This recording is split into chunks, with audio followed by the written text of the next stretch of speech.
Hello, good afternoon, everyone. I think most of you were with me last semester, so it's very nice to see you guys again.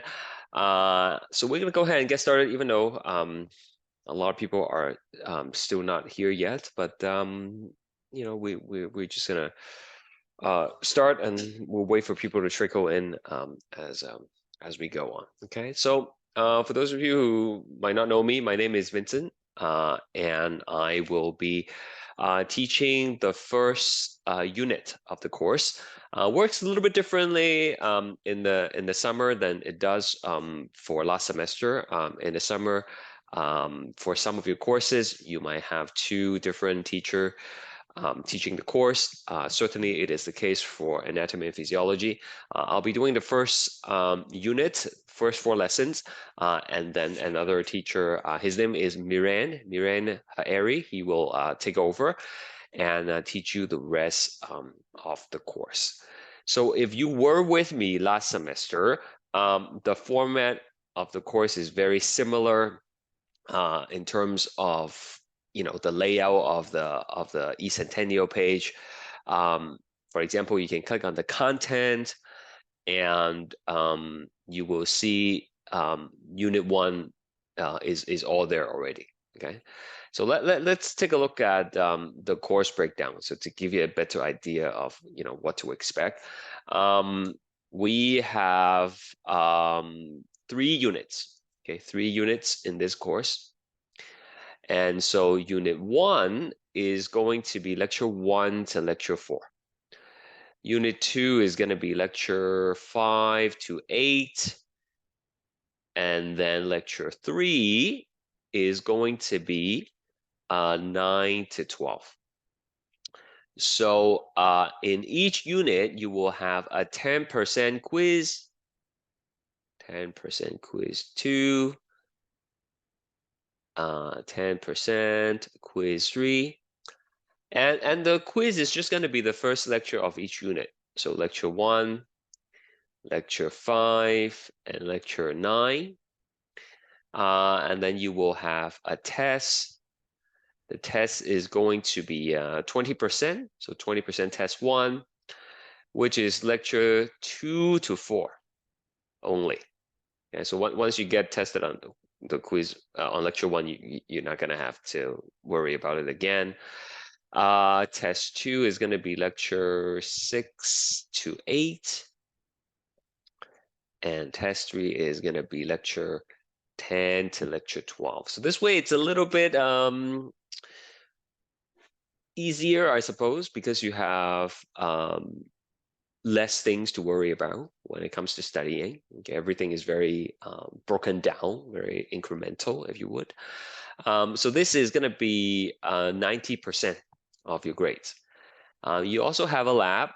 So lab 1 is 2.5%. Lab 2 is also 2.5%. And lab 3 is a little bit more. Okay. I will tell you more about the lab later. It's a little bit different from last semester. The lab is something that you do on your own, and then you will do an assessment for me, okay, related to the lab. Again, I'll tell you more about it as we get closer to the lab dates. Okay. Don't worry, you don't have to buy any equipment. Everything can be done virtually. In fact, it's I would say it's pretty straightforward. Okay. So that's the breakdown of the course. Does anybody have any question?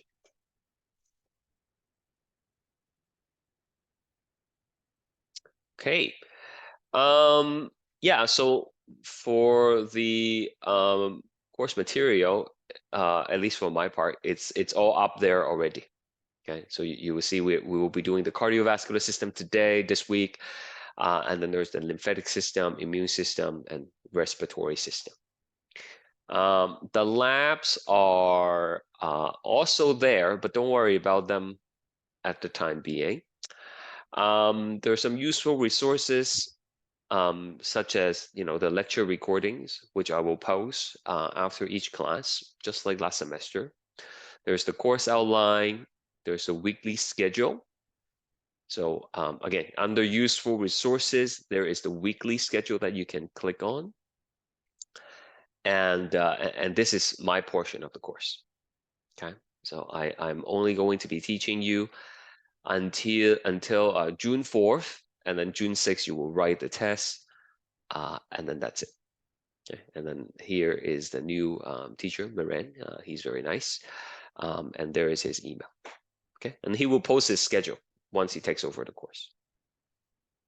So make sure you download a copy of the weekly schedule. Let's see what else we have. If we go back to the Unit 1, Lecture 1 here, you will find the PowerPoints just like before. There's the regular PowerPoint. There's the one that's 6 slides per page if you want to save some printing costs. Under study resources, you have the study guide, which is also very important, crossword, self-quiz, and some additional resources. Okay, you will find a lot of like coloring sheets that you can use. When we learn body parts, it's important to do as much coloring as possible to help you remember. Okay, I found it very useful to print these things out and just to color code everything. Certainly much better than just looking at it from a slide. There are also 3D models. Oops, sorry. Go back to the lecture. Study resources, coloring sheets, 3D models. So if you click on the 3D models, it will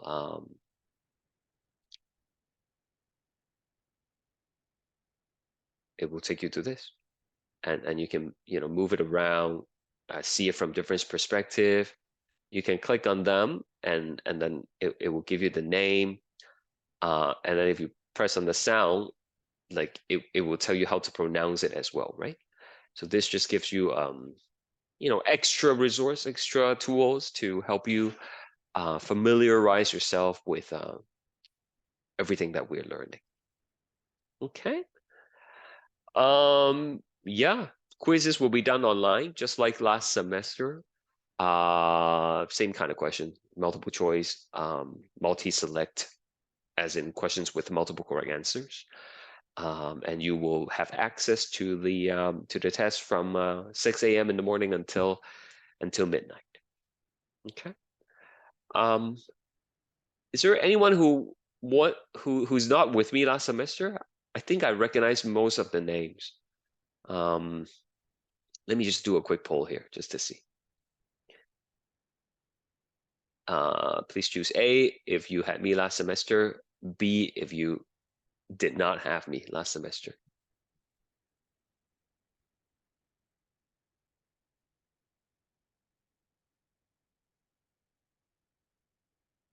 Yeah, looks like most of you, yeah, almost all of you are with me. So it's nothing new. Okay, it's just more more of the same thing. We meet twice a week. 3 hours each class. Very intense, lots of information. But other than that, it's yeah, the same format. Okay. Does anybody have anything you want to ask about the course before we get started? Anything at all?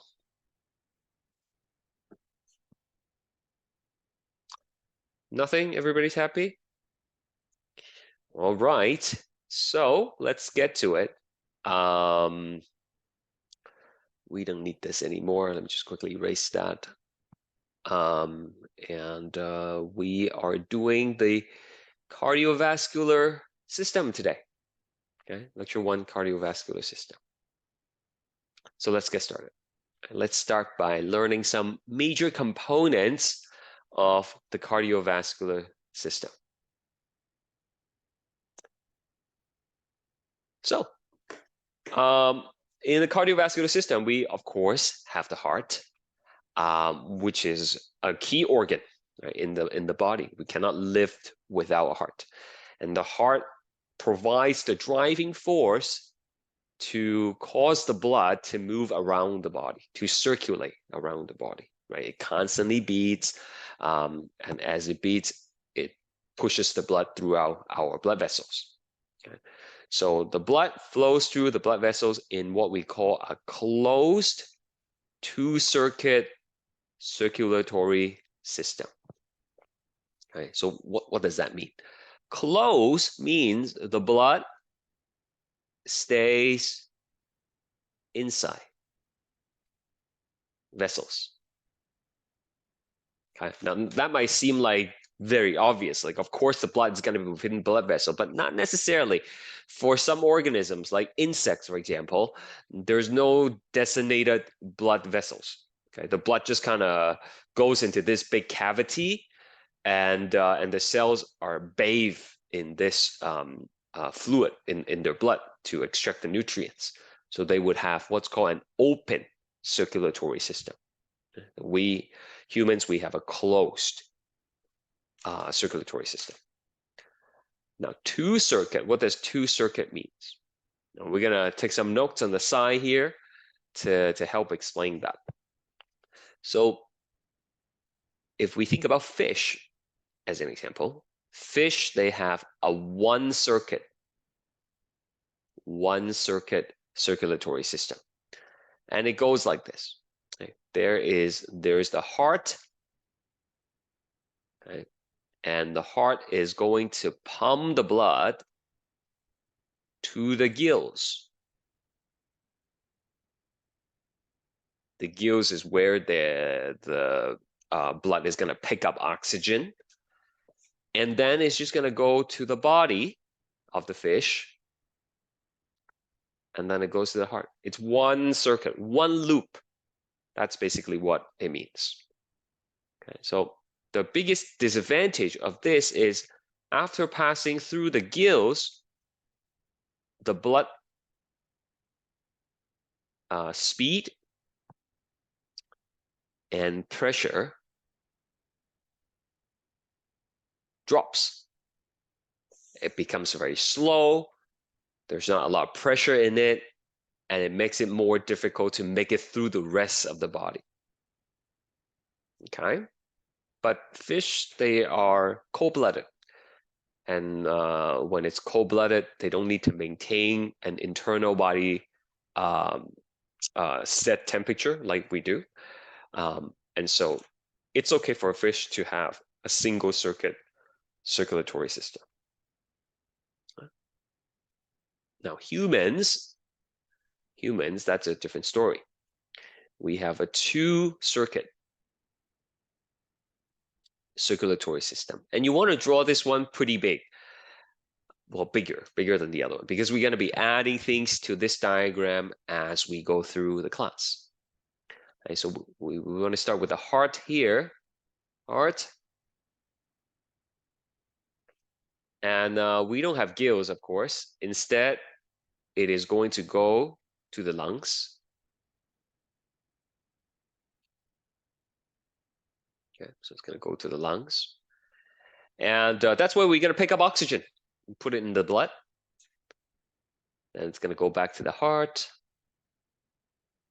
And the heart is going to give it a second squeeze. And that is going to take the blood throughout the body. And then it's going to go back to the heart. So this is a two-circuit circulatory system. Two loops. One's going through the lung, the other time goes through the body. Okay.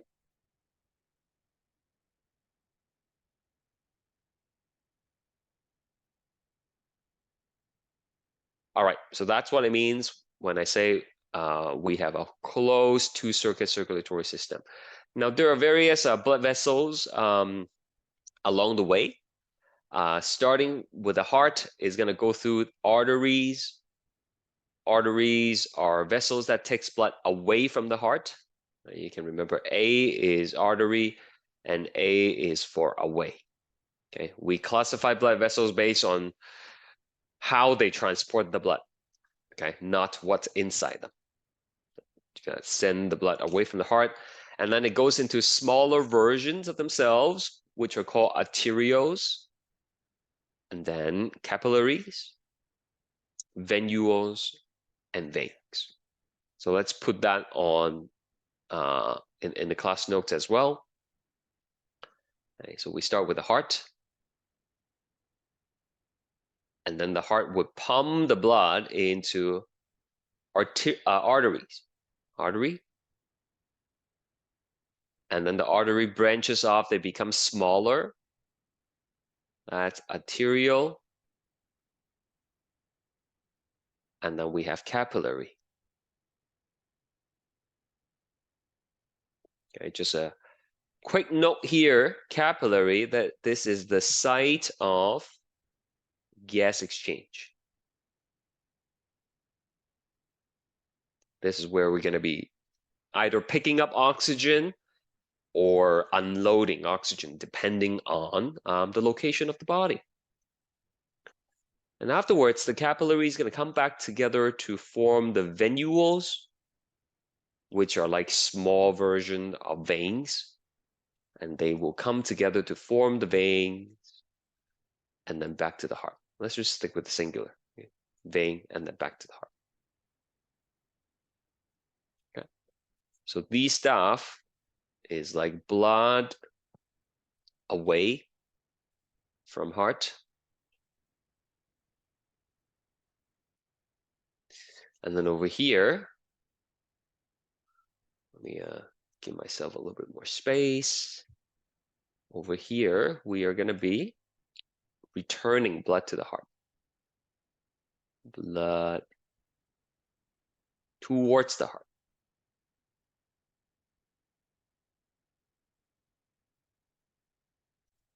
Okay.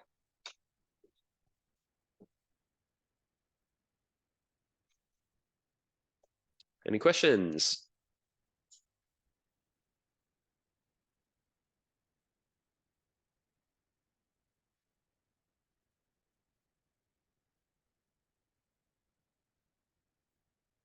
Right. So there are some key blood vessels in the body that takes it to various places. For example, we have a carotid artery that takes the blood to the head. You can feel the pulse of your carotid artery right here. If you put your finger here, you will feel like the beating, the pulse. Right? This is where the carotid artery is. It goes up to the head. Okay. And then when the blood supplies the oxygen to the brain, it will go back to the heart. When it comes back down from the head, it's called the jugular vein. Okay, so carotid artery goes up, jugular vein comes back down. You have arteries that takes it to the hands. We call that the brachial artery. It's basically down this way, brachial artery. You can also feel the pulse of the brachial artery. To the lungs. Right? If you take blood to the lungs, then it's called pulmonary artery. The word pulmonary has to do with lungs. Anytime you see the word pulmonary, you know it has to do with the lungs. Okay, so pulmonary artery takes it to the lungs, pulmonary veins brings it back. Now the heart has its own supply of blood vessels. It cannot use the blood that's inside itself because the blood is passing through the heart very fast and with too much pressure. It's not enough time to extract the oxygen from it. And so on the surface of the heart, we have a separate branch of arteries dedicated to supplying nutrients to the heart. We call those the coronary arteries and the coronary veins. Okay, if you block one of these coronary arteries, it's going to lead to what condition? Does anybody know? Infarction. That's right. So what's like a simple English? What does that mean? Clotting blood in, like, Yeah, I think you're on the right track. Heart attack, right? Yeah, heart attack. Okay, myocardial infarction or heart attack. Okay, so we're gonna learn more about that towards the end of the lecture, right? but that's what it is, coronary artery. Okay? Kidney has its own supply as well. We call it the renal artery and the renal veins. The kidneys are important for filtering the blood.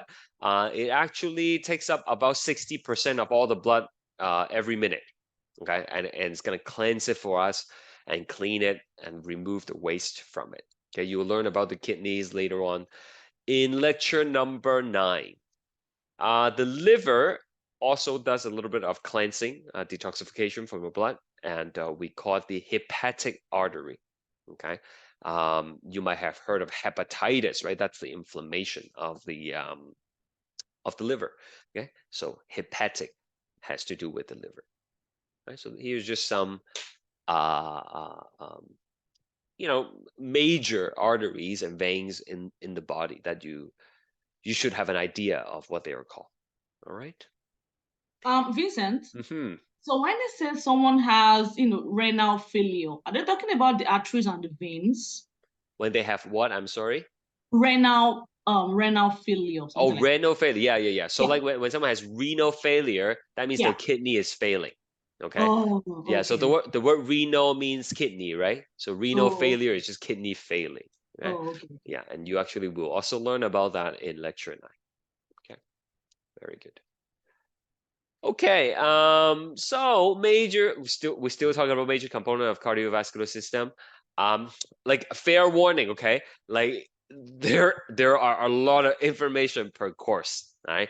I know it can feel overwhelming, but use the study guide, ask questions, and tell me to slow down if I'm going too fast. Okay, I'm already going slower than my usual pace. Okay. Because I know it's first day back. Well, actually, no, you guys had class yesterday, right? But first class with me, right? So let's take it nice and slow. All right. So the heart lies in the thoracic cavity, right? Thoracic cavity is this chest area, basically, right? Underneath the sternum, right? What is the sternum? The sternum is also called the breastbone. Breastbone.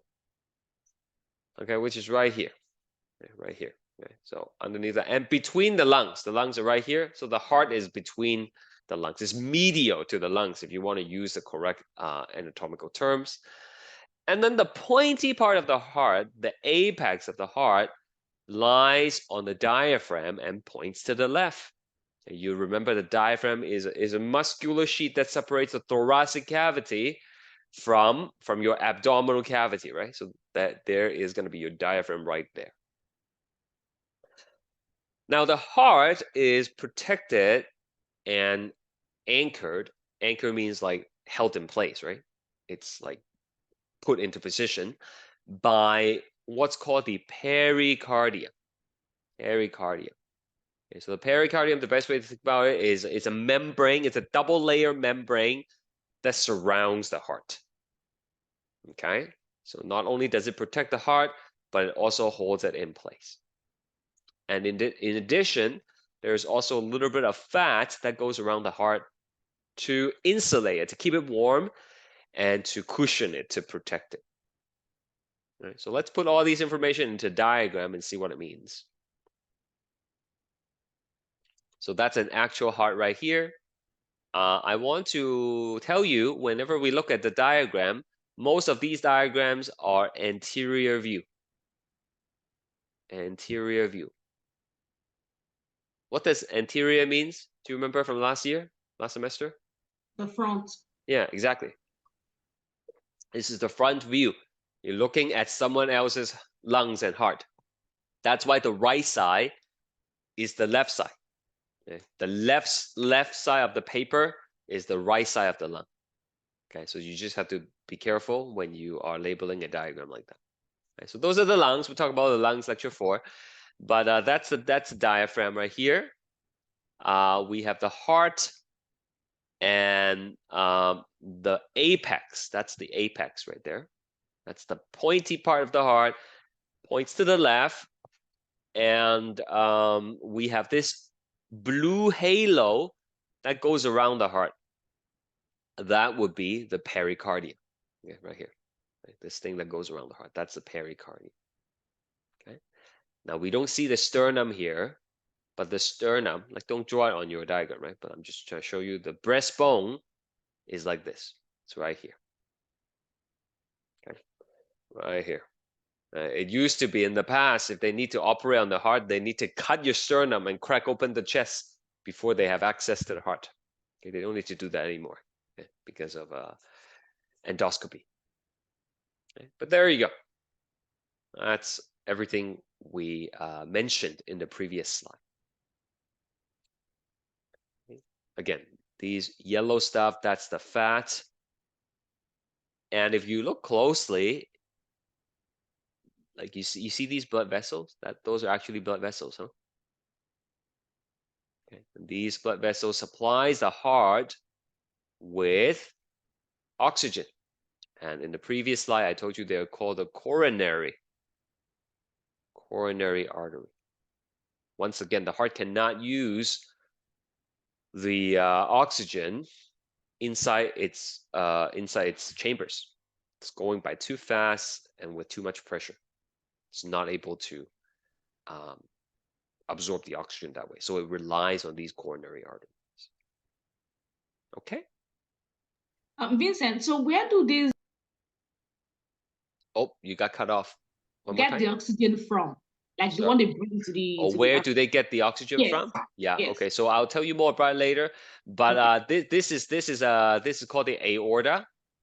Aorta. It's the biggest blood vessels in the body, and when the blood gets squeezed out from the aorta, okay, like actually if you follow the blood vessels here, it actually branch off from the aorta, right? So like it gives a little bit of blood to the heart that way. Okay, thank you. Yeah. All right. Let's take a look at the heart wall. Okay, the heart wall. This is very confusing for many people. Okay, so I'm just gonna draw it out for you. Heart wall. Like the heart wall is literally the wall of the heart. Okay. Now, you should know by now that the heart doesn't look like this. I don't know who came up with that idea. Okay, but the heart is it's not like that. Okay, it's more like more like I guess it's kind of like that. Okay, but like this is the heart. Okay, this is the heart with the apex at the end, and the heart has 4 chambers in it. Okay, 4 chambers, empty space that will be filled with blood later. Okay, so these are chambers, and this here, that's the wall of the heart, or the heart wall. Okay, this is going to be filled with blood. You need lots of color, eh? For this course, we're going to be drawing a lot, even more than last semester, if you can believe it. And we're going to be doing a lot of coloring as well.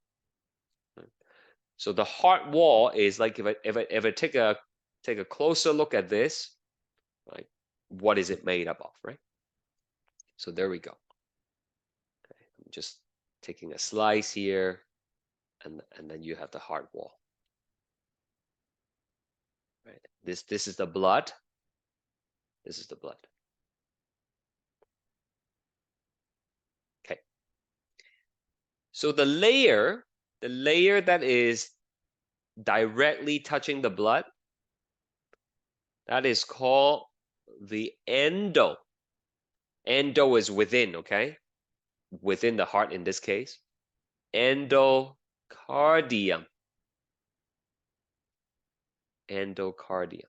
It's the innermost layer of the heart wall, and it's made up of simple squamous. You remember I taught you that, right? I hope. Okay. It creates a smooth surface. And you need that smooth surface. You need that smooth surface. Okay. Blood does not like to go through a rough surface. It will clot. Okay. So by going through a smooth surface, it ensures that the blood is not going to be forming any clots. So that's the endocardium, the innermost layer, huh? Vincent, this fact that branches out. This one that the purple line. The purple, this one? Yes. Like Oh, what part? No, What I'm just are saying, the like, if we were to like zoom in over here, right? Oh, Like that's what it okay. means. Yeah. So Okay. that's what it would look like. Oh, okay. Mhm. So we said that these squamous epithelium, they are just one layer there? Yeah. Mhm. That's Okay, right. thank you. So zoom in. That's what this means. Okay. We're gonna be zooming in a lot of times for different occasions. Okay. Now, this part right here, this is the meat of the heart, like literally the muscle. Right? We call it the myocardium. Myocardium.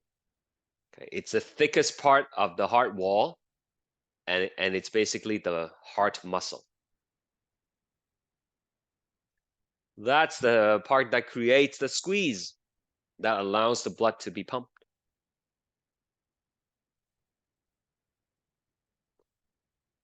I hope that makes sense so far. And on the outside right here. Okay. This is called the epicardium. Okay. Or, and I know this part is going to be confusing. Just stay with me. Copy it down first. I'll explain. Or the visceral pericardium.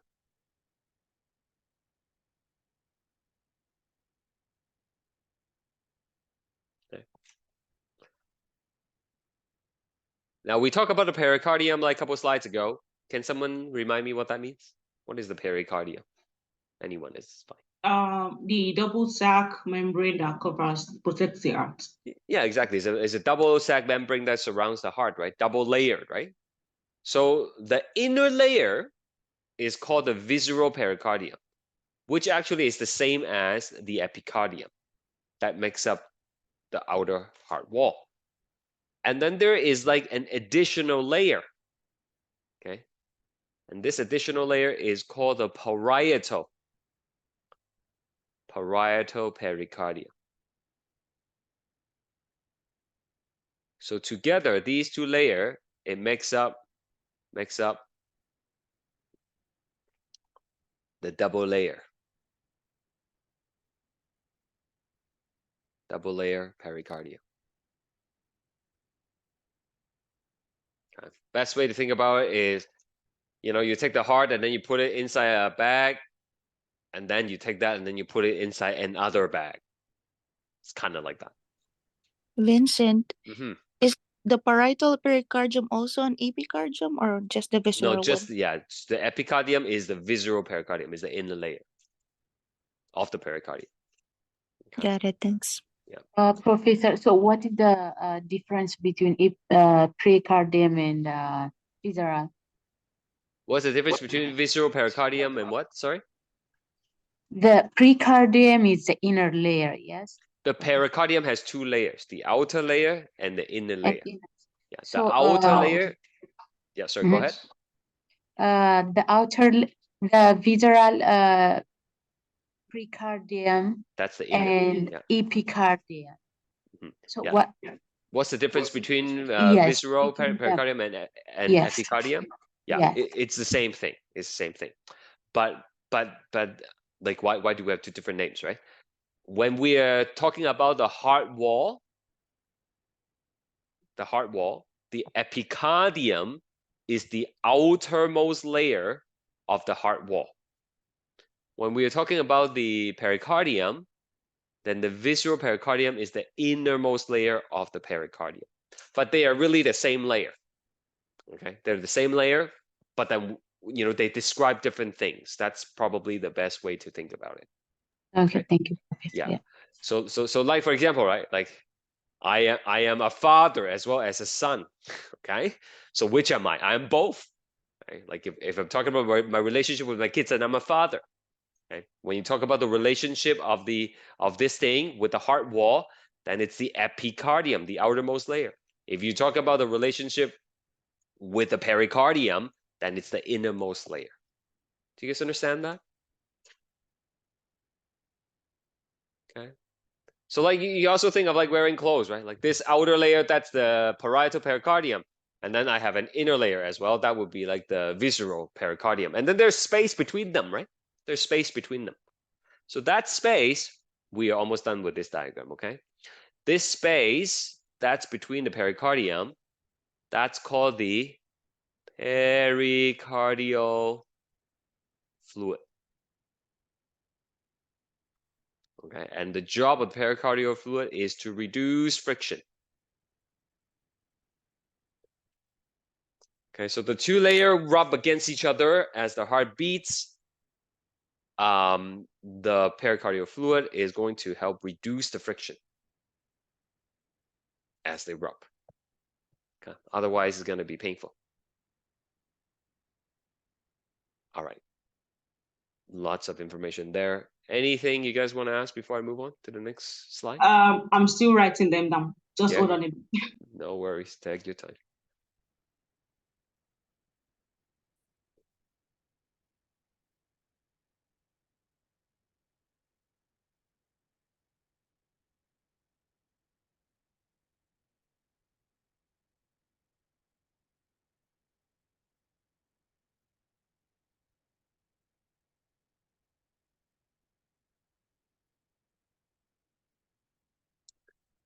Okay, I have a question. What happens when there isn't enough pericardial fluid? Excellent question. That's the next slide.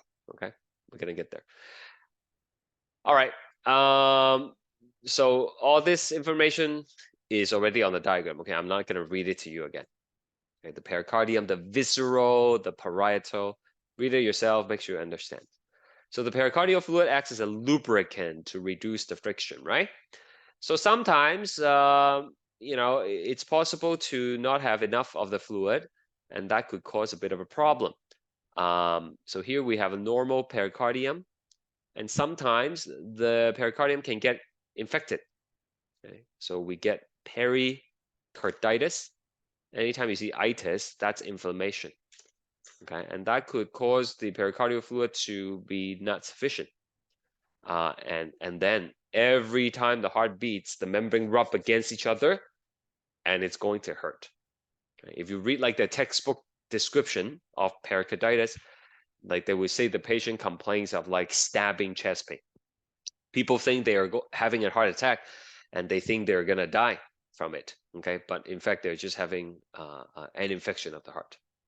Okay, and depending on the nature of the infection, if it's caused by bacteria, then you're gonna need antibiotics. If it's caused by viruses, then you're gonna need to have some kind of, antiviral treatment.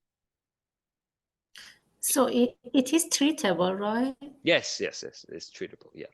But like people have to find out the underlying cause, right? To make sure that it doesn't, have complication.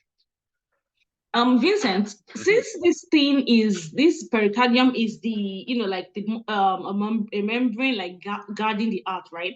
So how is it getting infected? Is it from the blood or? So yeah, I mean, for example, people who use people who use drugs like Okay. injection drugs, right? Hmm. It's possible that their blood gets infected, and then it increases their risk of pericarditis. Okay. In fact, drug use is a key. The reason I mention is because that's actually a main contributor to having things like pericarditis. But it could be other reason as well. Earlier on in the pandemic, right? Certain vaccines turns out to increase the risk of someone getting pericarditis, right? I don't know if you guys remember reading about that. But in the end, getting the vaccines to protect yourself from COVID, it kind of outweighs the risk of getting pericarditis, because you can actually also get pericarditis from COVID itself, right? So, that's, I don't know if that answers your question, but that's pretty much what it is. Thank you. Yeah. Okay, let's do some polls. Right? Hopefully, we get more participation this time around. This is very easy, okay? Like, I would hope all of you get the right answer.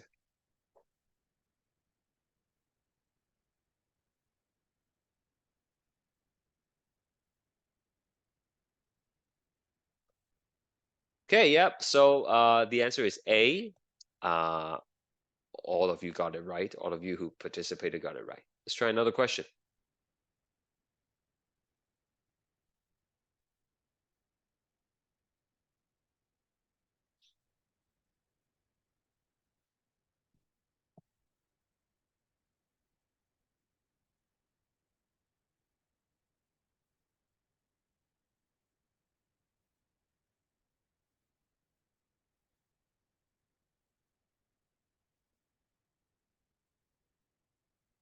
Oh, by the way, like all the quiz dates on eCentennial are incorrect at the moment, okay?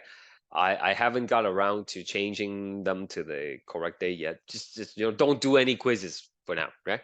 You can do the practice one; those are fine. But then the actual ones, I still haven't got around to fixing the dates yet. Okay, so no need to email me and tell me that the dates doesn't make sense.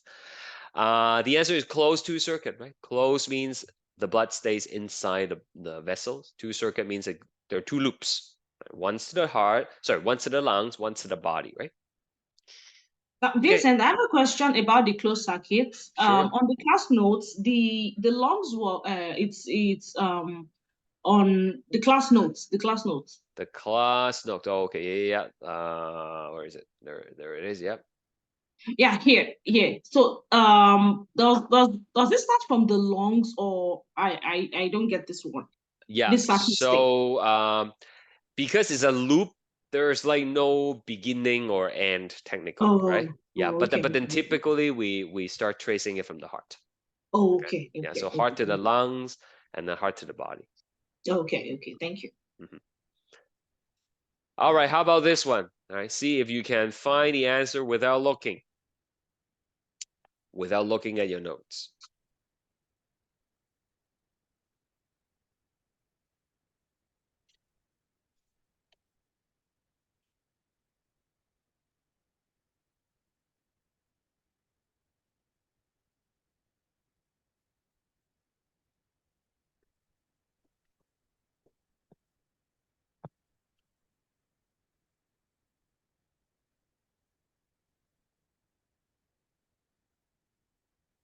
Okay, good. Pulmonary, right? Very good. Pulmonary. Yeah. Renal is for the kidney. Hepatic, again, like hepatitis, right? It's for the liver, yeah. Carotid is the one that goes up to the neck. Goes up through the neck to the head. All right, another one. Let's go.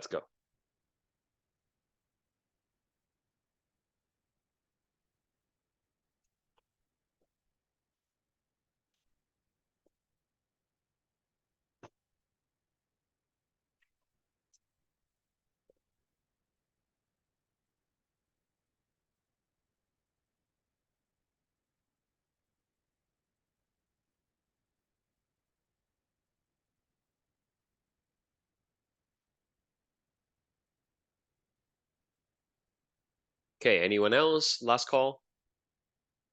There's only one correct answer, okay? All right. The muscle of the heart, muscle. That's the myocardium. Myocardium, right here in the look here, right? Myocardium is the heart muscle. Myo anything actually is muscle. If you see the prefix myo, you know it's some sort of muscle. Okay. Yeah, like I mean, there's a lot of terms, right? Just like last semester, but even worse. So it's good to accustom yourself to some prefix and suffix to help you make sense of it all. Okay, so myo is muscle. Like myocardium is heart muscle. Later on, you will learn myometrium. That's the muscle of the uterus, right? Myo muscle. All right, done. Let's move on. So we're gonna learn more about the heart structure. The heart is a double pump separated into two halves, and left half and right half. And each half has an atrium at the top and a ventricle at the bottom. So again, this is an anterior view, which is why the left side of the diagram is the right side of the organ, and vice versa. And the two halves are separated by a septum. Septum, a wall in the middle. Okay, so the plural for atrium is atria. I just want to tell you that in case you read about it and you're not sure why it's spelled differently. Atria. So 2 atria on top. Left atrium, right atrium, 2 atria. Okay, thankfully, the plural for ventricle is just ventricle with an S, ventricles. Okay. So there are a bunch of vessels that are connected to the heart, and this is where we're going to go back to the class notes. I hope you have the study guide printed. Okay, it's very important that you have the study guide printed for a lot of these things, because we are actually going to go through it. Okay. So I'm gonna copy the heart over just to give myself more space. I mean, you can do it yourself, okay? You can fill in the answers at the bottom. That way you can redo it later, or you can just copy what I'm doing to the diagram. It's up to you, okay? I'm just suggesting different ways you can approach this. Okay, so there is the same diagram in the study guide. Do you guys have it? Like, let me just do another poll. I'm just curious because it will affect how I go about this. Okay, if you have it, please choose A. If you don't have it, please choose B. If you don't know where to find it, please choose C.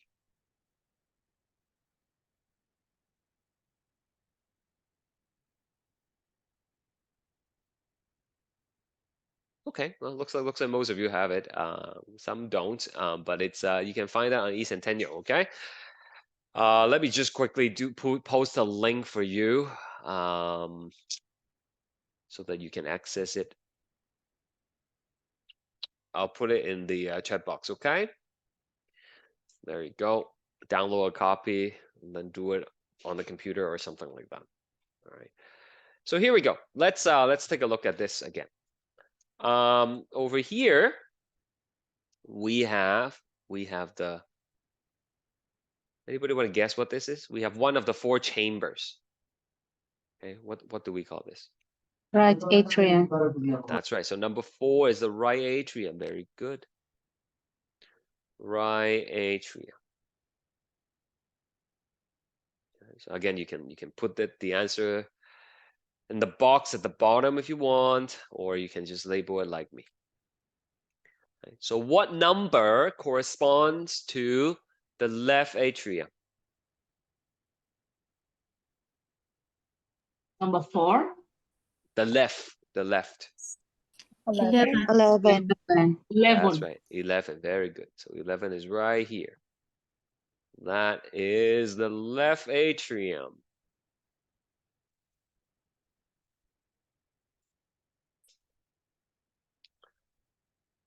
Now below the left and right atrium, you would have the ventricles, right? So number 7 is the right ventricle. And number 16 is the left ventricle.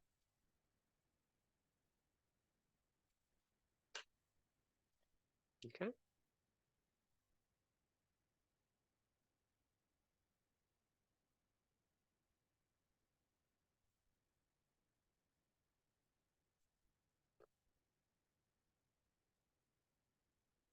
All right. What else do we have here? Well, we have various vessels that are connected to the heart, and let's start with this guy. This one right here. Okay. I cannot find a heart that's like not grayed out that I like. So, I mean, being grayscale makes it a little bit harder to color. I understand that, but don't worry, it will get better as we progress through the course. Okay, so up here we have what we call the superior. Superior means on top, right? superior vena cava. Okay. Superior vena cava. And it's going to be collecting blood from the top 1/3 of the body. Your heart is here, right? So all the blood that's above, if they need to go back to the heart, ultimately they're going to go through the superior vena cava. Right? So the blood's going to be coming in, and then it's gonna enter right into the right atrium. Right? So this is kind of like the entrance, the exit, if you would, exit point of the superior vena cava. Okay, collects blood from the upper part of the body. It's all in the PowerPoint. You don't, I mean, you could write down if you want, but if you miss it, it's not a big deal. It's all in the PowerPoint. Now, if this is the superior vena cava, you want to guess what number 8 is called? Don't be shy. Tell me what you think. Inferior. Yeah, that's it. Okay, this number 8 is the inferior. Inferior means below, okay? It doesn't mean it's worse or anything like that. Okay, so this is the inferior vena cava, which collects blood from the bottom of the body, and that's going to be the opening right here. Right, so together, the superior vena cava and the inferior vena cava will feed the blood into the right atrium. Okay, I'm going to put a star here, just again to tell you the plural of vena cava. You add an e at the end. Okay, it's weird. I don't know. I don't know why it is like this. Okay, it's pronounced vena cava. Vena cava. Okay, so you have 2 vena cava feeding into the right atrium. All right. So then the blood is gonna go into the right ventricle, and then it's gonna go through this thing. Okay, this thing is gonna branch. It's gonna go behind number 9. It's gonna go behind the superior vena cava, and it's gonna come out like this. Okay. So let's color this one.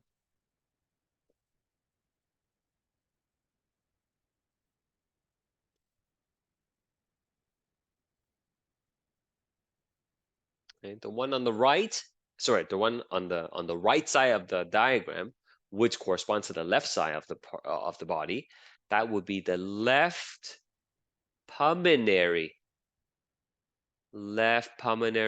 artery. Where does the pulmonary artery take blood to? Lungs. Lungs. That's right, the lungs. So this is going to be to left lung. Whereas on the other side, number 2, we have the right pulmonary artery. And that is going to go to the right lung. To right lung. Why are we taking blood to the lungs? To add oxygen to them, of course. To add oxygen. Okay, so we're gonna add O2. Okay, and at the same time, we are actually going to remove CO2.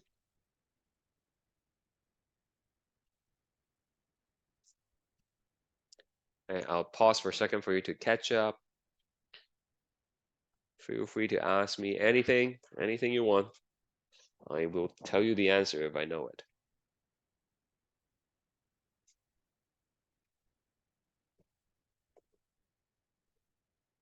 Vincent, so does that mean both sides of the lungs have different roles? Like one oxygenates and the other one does not? Why do you say that? Oh, okay. So, because the one here carrying to the right lung is adding O2, and then one here is, removing O2. I I don't get it. Oh, no. Plus O2 means adding O2, right? Yes, Both of yes, them. yes. Yeah, Both, both of them. okay. Yeah. Oh, okay. Yeah, both of them are adding O2 and removing CO2. That's right. Okay, well. then afterwards it's gonna come back to the heart, and that's what number 12 is. Number 12 right here. There's number 12 and number 3 on the other side. This would be the left pulmonary vein, right? Right pulmonary vein. Right, so number 3 is going to go behind the right atrium, and then, you know, the blood's going to come out like that to the left atrium. Okay.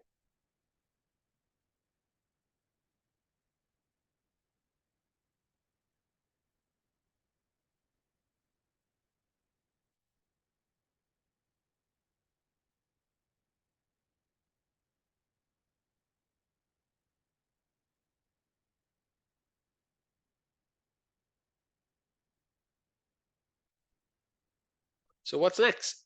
Well, the blood is then going to go into the left ventricle, and then is going to get pumped through the biggest vessel in the body, which is this pink one that I'm coloring.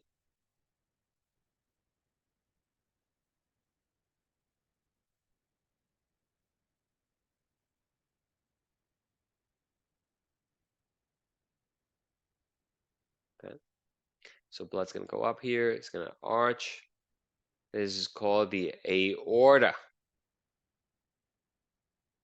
The aorta. Okay.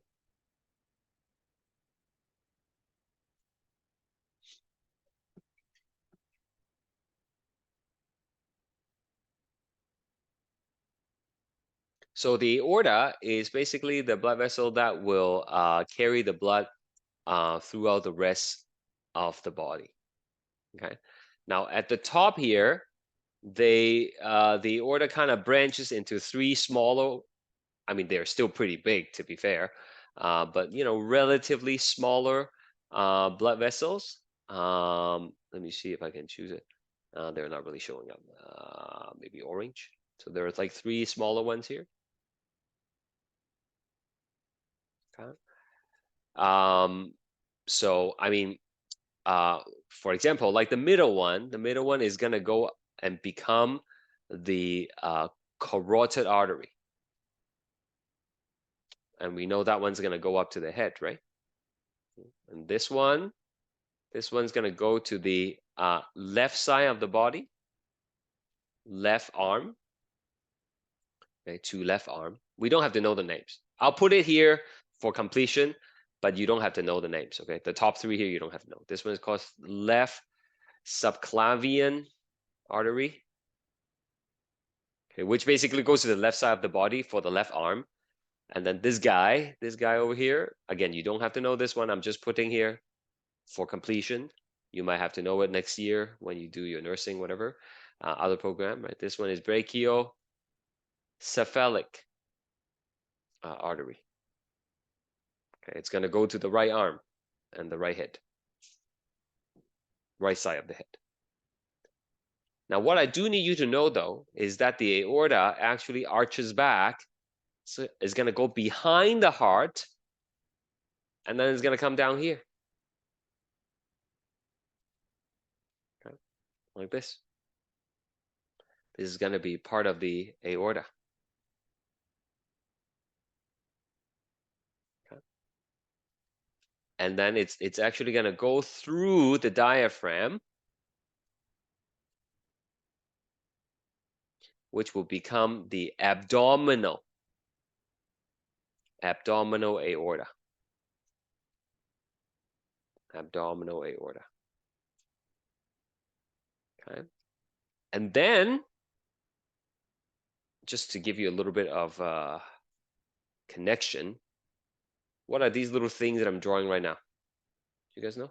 Kidneys. That's right, those are kidneys. Okay. So this is going to be the renal artery.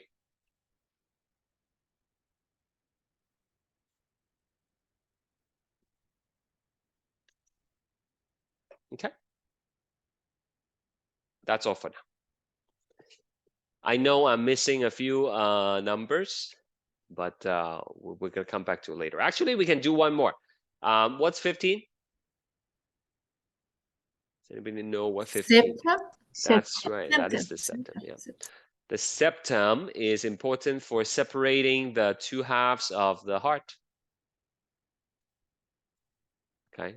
Because on the right side is oxygen poor blood, but on the left side it is oxygen rich blood. So we don't want them to be mixing. You might have heard of people who are born with a hole in the heart. Often the hole is in the septum. Right? So if there's a hole in the septum, then the blood start mixing between the left side and the right side, and then the baby is not going to be able to circulate blood effectively. That could lead to what's called like a blue baby syndrome, where the baby appear bluish because of a lack of oxygen. Fortunately, we can fix that with surgery. Vincent, I have a question. So, as I understood, the heart does just pumping blood in and out. It doesn't do anything for quality of the blood, right? That's what Like adding or yeah. So it's not going to change the composition of the blood. Okay. yeah. It's just a pump that helps, circulate the blood. Okay, now we're gonna go back to this diagram at the beginning, and then we're gonna add some stuff to it, huh? Okay, so I hope you still have this. Okay. What should I add here? From heart to lungs. What's the vessel that takes the blood from the heart to the lungs? Pulmonary. Pulmonary. Yeah, pulmonary what though? Pulmonary artery. artery, that's right. Okay, so I'm gonna use blue here. Pulmonary artery. Okay. We use blue because blue represent O2 poor. Okay. It's low in oxygen. Okay, it's not no oxygen. It still has oxygen in it, but it's just low. Okay, it's not zero oxygen. That's why if you hold your breath, like you don't die right away, because your body can still circulate the blood, and you continue to use the remaining oxygen for a little bit. Okay, so after it goes to the lungs, it becomes oxygenated, right? Because we are adding O2 to it, and we are remove CO2. So the blood is O2 rich now. Okay, pulmonary vein takes it back to the lungs. Okay, if you look at your hand, I mean, you can see it on the camera. It's not a very good camera, but if you look at the arm, you see these bluish vessels, right?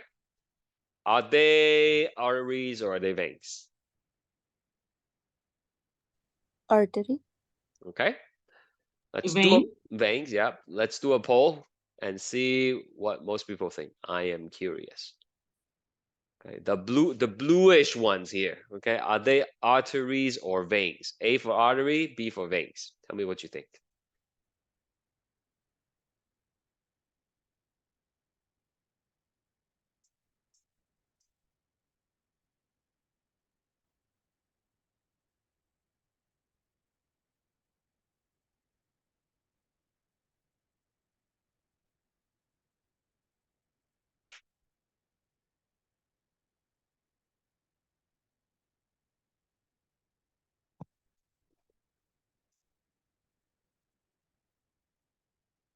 Okay, only 6 people answered.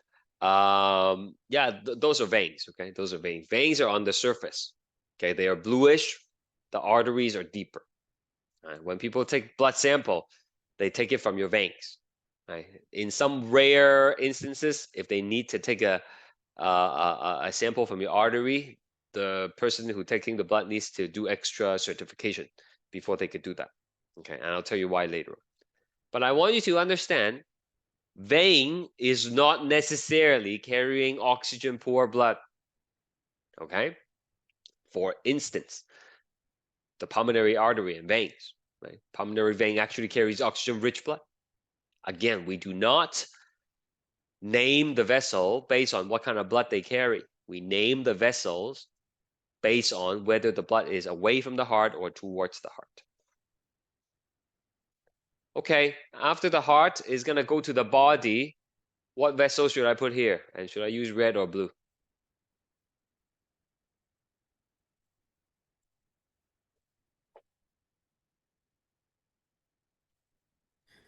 Red, I think.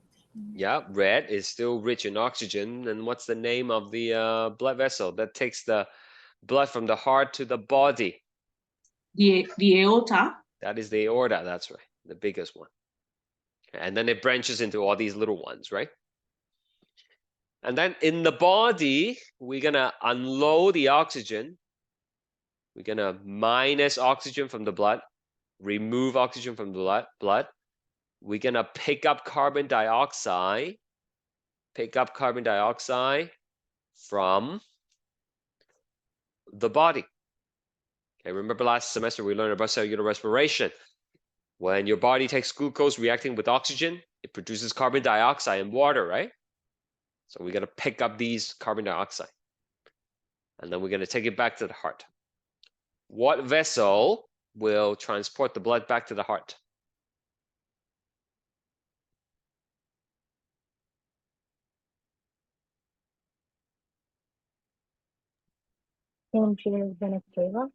That's right, the superior and inferior venae cavae. And then it goes back to the heart. So this whole thing, that's one complete circulation. And this complete circulation has two loops. That's why it's called two-circuit. And everything is done inside blood vessels. That's why it's called a closed two-circuit circulatory system. Any question before the break?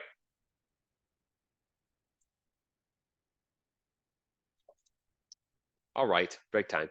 Let's not be gone for too long. Okay, 5 minutes. Let's come back at 1:45. Okay, 7 minutes. 1:45. Okay. See you in a bit.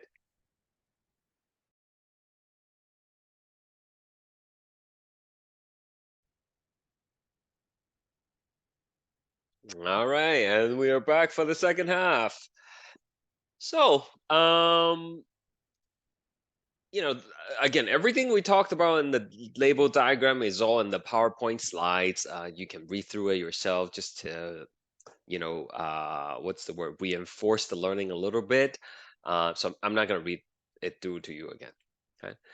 Now here, there are two concepts that also relates to what we were talking about. I just didn't use these terminologies earlier, okay, but now I think we're ready for it. Okay. We know humans have closed two-circuit circulatory system. But what do we call those two circuits, right?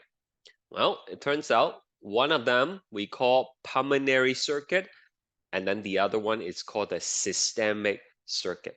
Systemic means body, okay? Pulmonary means the lungs.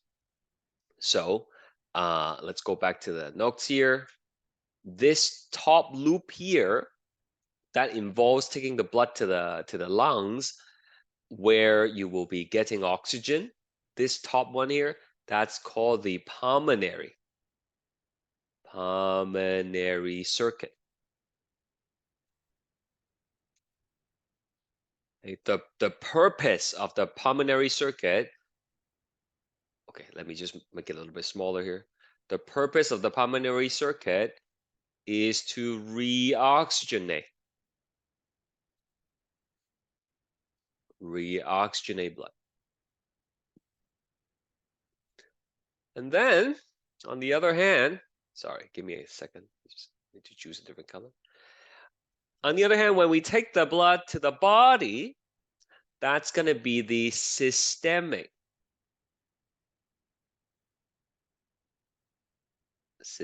circuit. which the purpose of it is to deliver oxygen to the body. It's to unload all that oxygen you get from the lungs and then take it all over the body. Take it to your hands, take it to your liver, take it to your toes, okay? They all need oxygen to survive. Take it to your brain, right? So that is the systemic circuit. All right. That's it.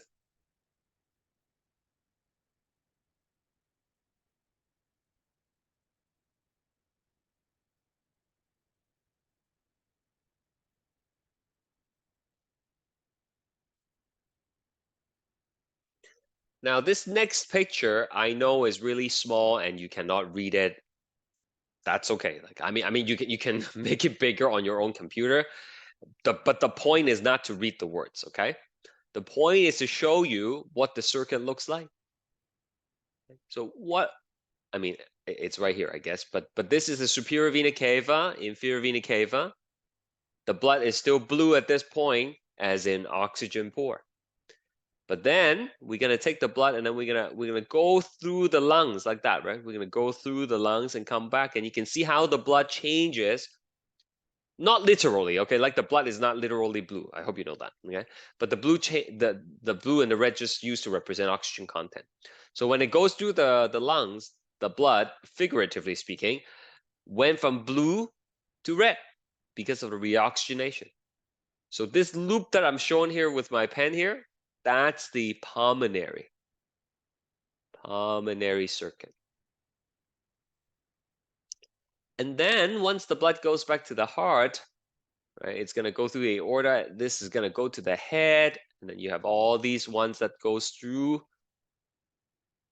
the rest of the body. And they would change from red to blue again as they unload the oxygen. Okay, so that's going to be the systemic circuit.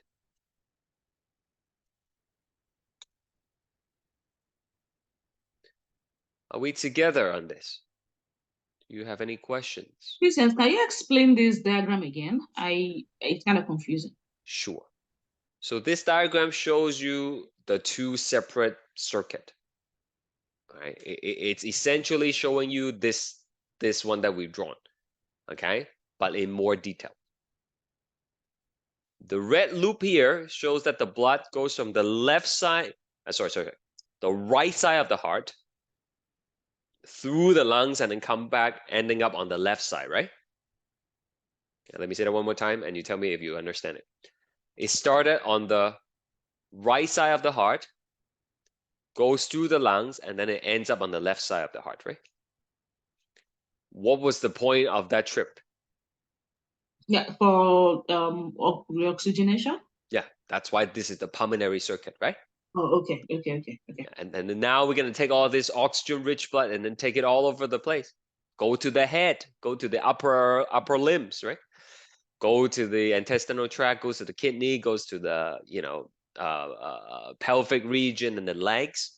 Okay. And in those places, it goes from red to blue again because you're giving off the oxygen, right, into the tissue. Make sense?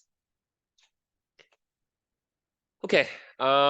These are pictures I took when I was in university. Like when I took anatomy, we had to look at all these like actual organs, okay, and then we had to label and stuff like that.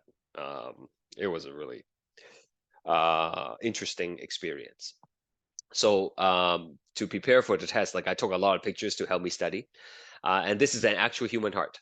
And as you can see, the biggest contrast to our diagram is that once you drain all the blood, the color is beige. Okay, it's like it's not as red as one would expect. And this is like a top view, a superior view, if you would. And you can see some of the key structure. Like there's the aorta here. It's actually really big. If you stick your thumb in, you will still have room to move around. Next to the aorta, we have the pulmonary artery. Okay, we got the pulmonary vein here, right? I'm just showing you this for reference. Okay, I'm not going to give you an actual heart to label like that. This is the posterior view. We can see the superior vena cava at the top and the inferior vena cava at the bottom. The fingertips are actually touching inside, okay? Inside the right atrium. Once again, we have the aorta here, and then we have the pulmonary artery. Okay? All these gooey stuff, that's the fat, right? Okay. And you know, I didn't label it at the time, but that's the pulmonary vein coming in. Okay. All right, let's do another class note. Lots of notes to write. There we go. Okay, so the path of blood flow. You want this diagram, okay? You want a nice one to use as reference to help you answer some of the questions, okay? Now, this path of blood flow is like if we trace a drop of blood, what kind of structure, what kind of vessel is it gonna pass through? That's basically what we're doing, okay? As I mentioned earlier, it's a loop, so there is like no beginning and no end necessarily. But most people, we would start, most textbook, I mean, we would start with the vena cava. So we have the superior, inferior,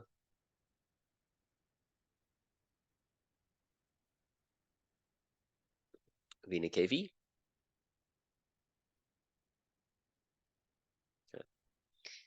And I want you to take a moment and maybe trace out the whole thing. Okay? And you know what, never mind. I'm just gonna do it with you, okay? Like you can practice that on your own later, okay? But do tell me from the superior inferior vena cava, where does it go next? Okay, help me out here.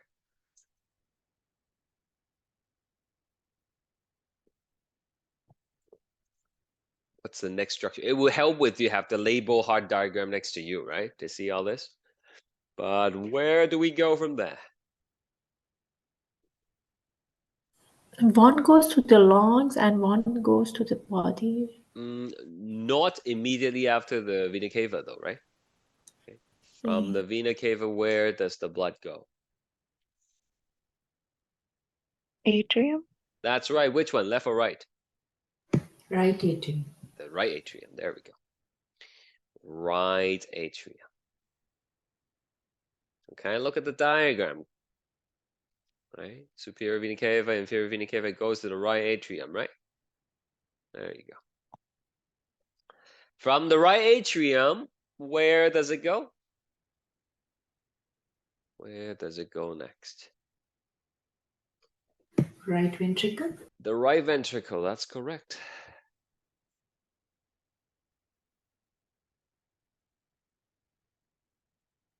Right.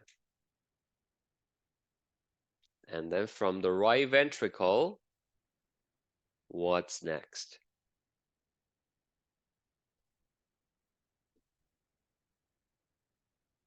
Where do we take the blood? From the right ventricle, where does it go next? Pulmonary artery. That's right. So this is going to go through the pulmonary artery, which will take the blood to the lungs.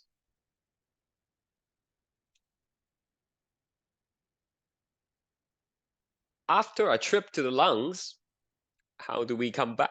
How does the blood go back to the heart? What vessel do we need?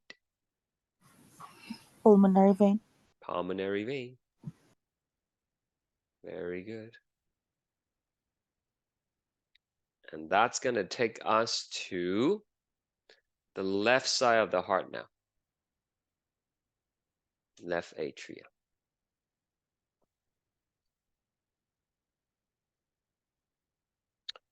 From the left atrium, it is going to go to the left ventricle. It's just below it. and then is going to go through the aorta to the body and then back.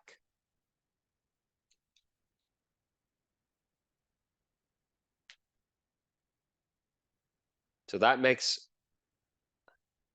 a loop, right?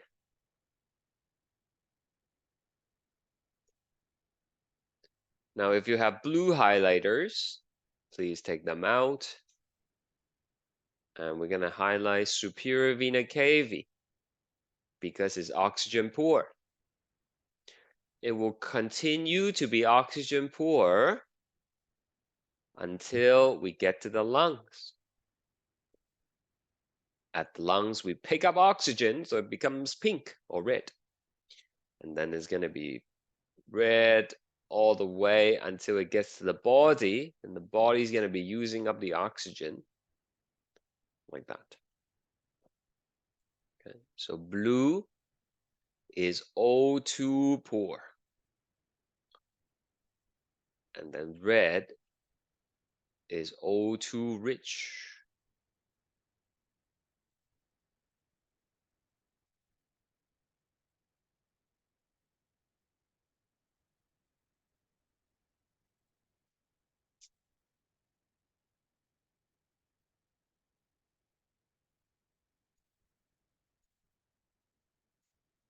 Are we together, guys? Anything you want me to clarify before we move on? So, Vincent, I have a question. I don't know if it's right. So, why the blood goes first atrium and then goes to ventricle? So, what's the point to like move from like top to bottom of the heart? Oh, okay. So like, I will show you how the blood is passing through, but then like, it's just, let me understand your question correctly. Are you asking me why is it not going from ventricle to atrium? Why does it have to be from atrium to ventricle? Is that the question? No, why we have four Oh, four as opposed to space? two? Yeah. Okay, yeah, okay, that's a good question. Keep that in mind. Hopefully, I'll be able to answer you when I teach you how the heart beats. Okay, that's coming up. And then after that part, if you're still confused, then we can address it again. Okay. Now, Okay, what's really important when it comes to blood flow is to keep things moving forward in one direction. Okay. We don't want the blood to be moving backwards, because if the blood starts moving backwards, it's going to clash with the blood that's going forward, and that's going to create like turbulence, and the turbulence is going to interfere with the delivery of blood. So we try to keep everything forward, and make sure that it's one-way traffic. So to do that, we have heart valves that will ensure the blood doesn't go back. Okay, so for example, we have a heart valve here, and you want to use color for this, okay, to make the notes make sense. Between the right atrium and the right ventricle, there is a valve called the tricuspid valve. Okay, so the purpose of the tricuspid valve is to make sure that the blood does not squirt back to the right atrium. Okay, the proper way of saying is like it prevents backflow of blood to the right atrium. Okay. Similarly, between the left atrium and the left ventricle, there is another valve called the bicuspid valve. Okay, so the bicuspid valve prevents backflow, backflow, prevents backflow of blood to the left atrium. Tri means three, cuspid is flaps. So this particular valve has three flaps in it. This one has two flaps, bicuspid valve. Okay. So together, the tricuspid and the bicuspid valve because of their location, as in there between the atrium and the ventricle, we call them atrioventricular, or AV for short, valves. Okay, so their job is to prevent backflow of blood to atria. Okay, so when the ventricles squeeze, the blood's not gonna, pop back to the atria. It's just gonna go forward.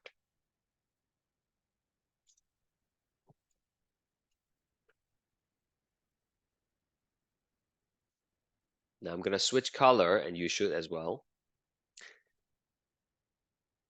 When we are sending the blood to the lungs, right at the entrance of the pulmonary artery, there is a pulmonary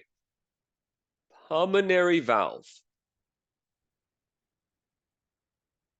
And then right at the entrance of the aorta, there is the aortic valve. It's like a door that you have to go through, okay? But it's a one-way door. There's no coming back from it. Okay, so these green ones, they are called semilunar valves. The person who discovered them, they're like, oh, they totally look like half moons. Let's call them semilunar, half moon valves. And the job and function of the semilunar valves, they prevent backflow of blood to ventricles. Okay.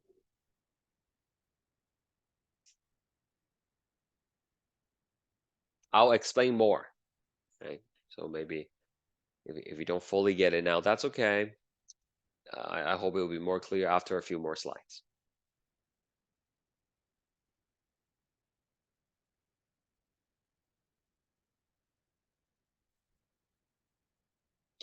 All right, I'm gonna go back to this diagram here. Can you guys take a moment to label the valves? There's 5, 6, 13, and 14 that's not labeled. They are all valves. Okay, matching it with what we just learned here. Can you fill it in and figure out like which number corresponds to which valve?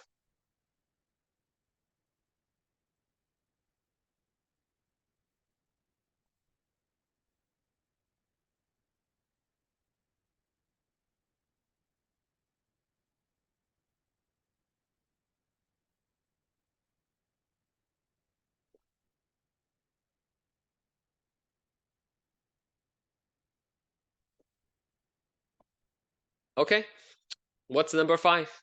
Anybody?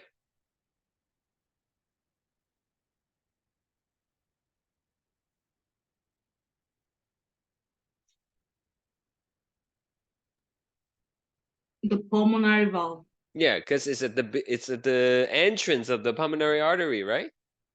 Okay, so that is the pulmonary valve. Oops.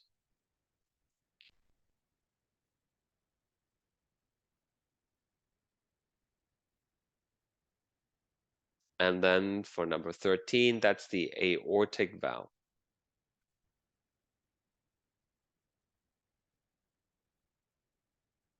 Number 6 here. Tricuspid. That's the tricuspid valve. And number 14 is the bicuspid. Okay, now I'm really sorry. Okay, like I'm just the messenger. I didn't make up the rules. I just tell you the rules. Okay, it's a bicuspid valve, but some older textbook, they call it the mitral valve. Okay, so like if you read this online and they call it the mitral valve, then you know it's the bicuspid. Mitral is like, I think it's the head that's worn by like the bishop or something, and I don't know. These people who name organs, they're really creative. Okay, they try to relate it to things in real life. They're like, oh, that looks like that thing, so let's call it the mitral valve. Okay? But it's bicuspid valve, two flaps. Okay, so there you go, fully labeled heart.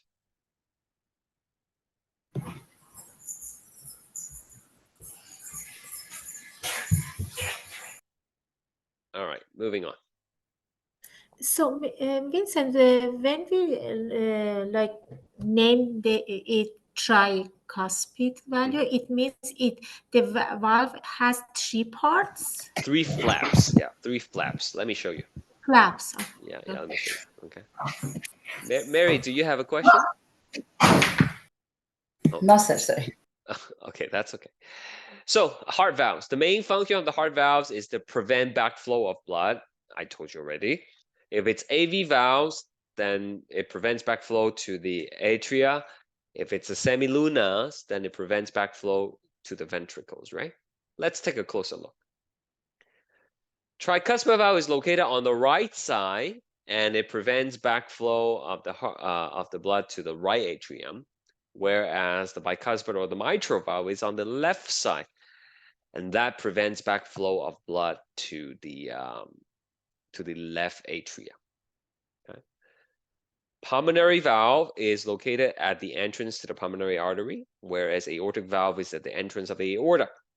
Both would prevent the backflow to the ventricle.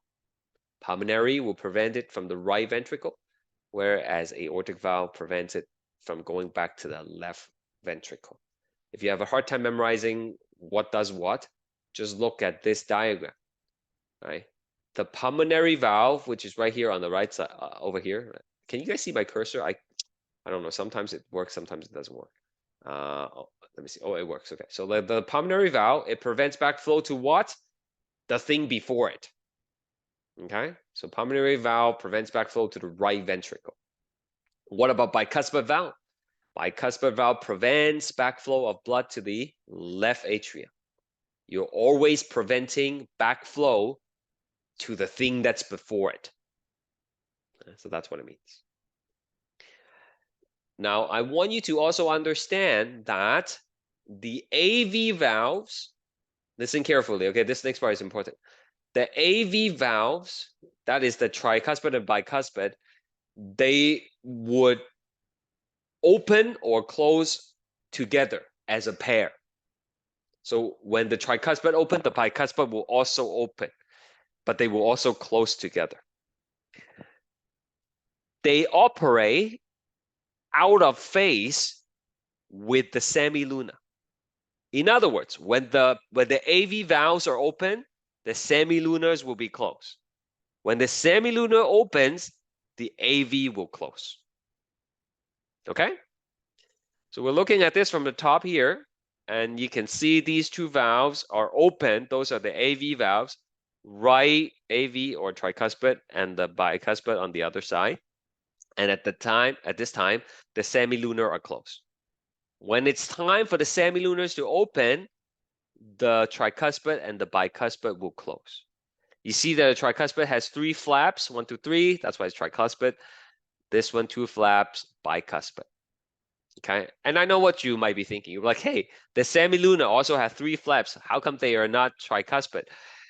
Well, not everything is named at the same time by the same person. Okay, a lot of these things are discovered over time, and then by the time they are labeled, it's up to the person who ultimately decide what to call them, right? Okay, so like they're like, oh, these looks like half moon, which to me totally does not. Right? But the person thought they do look like half moon. That's why they're called semilunar valves. Okay, they look more like the exhaust fan, on the above the stove range. Okay, anyway, back to what I was saying. Now, when the AV valves are open, what's really happening? So again, we're gonna explain more later on. But for now, I want you to understand the top 2 chambers, the atria, they're gonna squeeze at the same time. And when the atria squeeze, the blood will go down to the ventricles. Okay? I don't know if you can see me on the video, okay? But like if you turn me off, Like, put me back on, okay? Like, you got to look at me as I gesture to help you make sense of this, okay? If you're just listening to me talk without seeing what my hands are doing, it might not make sense, okay? So, like, if you're not seeing me right now, like, bring me back out. Just look at me for a little, for the next 5 minutes to help you understand this, okay? So, look, the atria squeeze, all right? Then the blood will go down and fill up the ventricles. But for this to happen, you got to open the bicuspid and the tricuspid on both sides. And by the way, this is a gentle squeeze. You don't have to squeeze the atria too hard because gravity is going to do most of the work, right?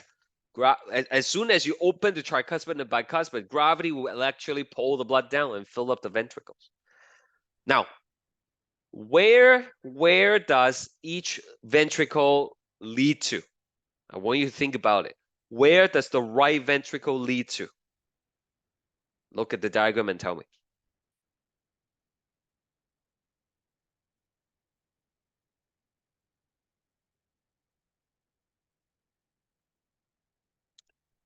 Let me repeat my question. From the right ventricle, where will the blood go next? Right ventricle. Yeah, from the right ventricle, where will it go next? The pulmonary artery. Pulmonary artery, that's right. Okay, and the left ventricle will send it to the aorta, right? Right. So listen, Yes. listen, right? When we squeeze the atria, the blood is filling up the ventricles. We do not want the blood to leave the ventricle until the ventricle is fully filled up, right? We don't want to just send a little bit of blood to the lungs. We want to send a full load of blood to the lungs. Okay, and in order to do that, we got to wait for the ventricles to fill up. Okay, that's why we have to close the exit, so to speak, when the blood is filling up the ventricles. Right? We have to close the pulmonary valve and we have to close the aortic valve. We don't let the blood leave until the ventricle is filled up. Does that make sense? That's why when the AV valves are open, the semilunar must be closed. We don't want the blood to be escaping from the ventricles until the ventricles are fully filled up. Vincent, so when it's coming from the atria, both is it coming from the right and the left? At the same time, okay? At the same time, okay. Yeah. Okay. So I know when we were so I know when we talk about this, we talk about it like as if it's happening one event after the other, but that's just for easier, okay. visually, right? Oh, Yeah. okay. Yeah, but in reality, it's like both sides same time. Oh, okay. So once it's coming from the atria, it's also going into the ventricle at the same time, both ventricles. That's right, both ventricles. So both ventricles are filling up, okay? Now, when the ventricles are filled up, guys, then it's time for the ventricle to squeeze. Okay, so when the ventricle squeezes, we want the blood to go, depends which side, okay? If it's on the right side, we're gonna go to the pulmonary artery. If it's on the left side, then it's gonna go to the aorta. Okay, but what we don't want to happen is we don't want the blood to go back up to the atria. Okay, so that's why we have to close the entrance now. Okay, we gotta close the bicuspid and tricuspid so that the blood will only go forward. Okay. So that's why the two valves are like operating out of sync. Right? When the AVs are open, semilunar has to close. When the semilunars are open, the AV have to close. Questions, anyone?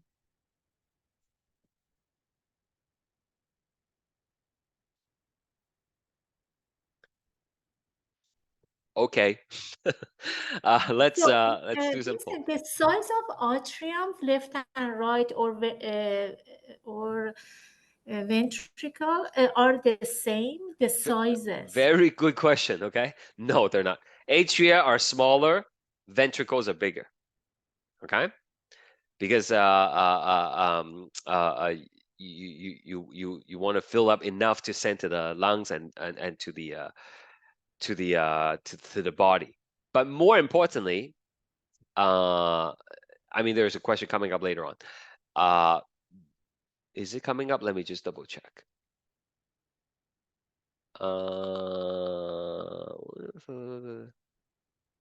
Okay, maybe later. Okay, but the thickness of the wall is not the same.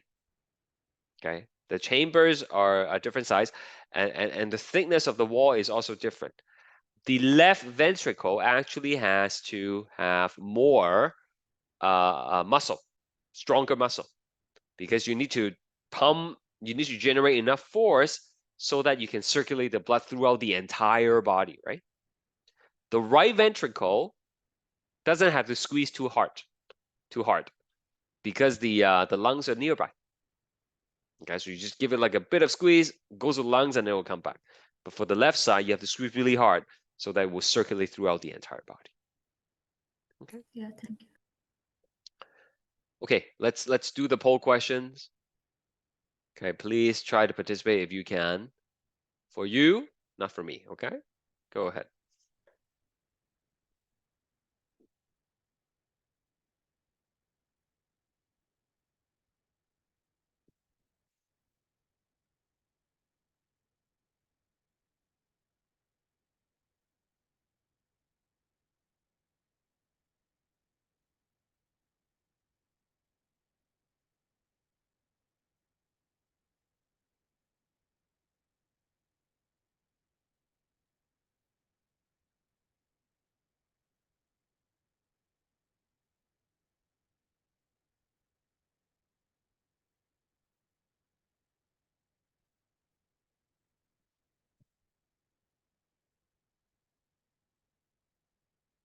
Okay, well, the correct answer is the superior and inferior vena cava. Most of you got it right. Very good. Another one here.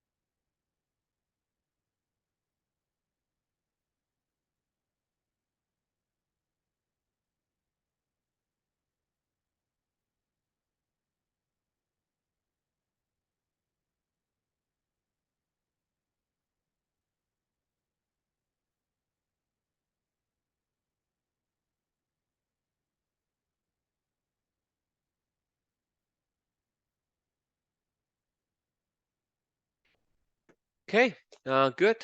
The oxygen-rich blood is gonna go to the pulmonary vein. Okay, returning from the lungs to the heart. Okay, another one. Oh, is that it, or one more? Go ahead.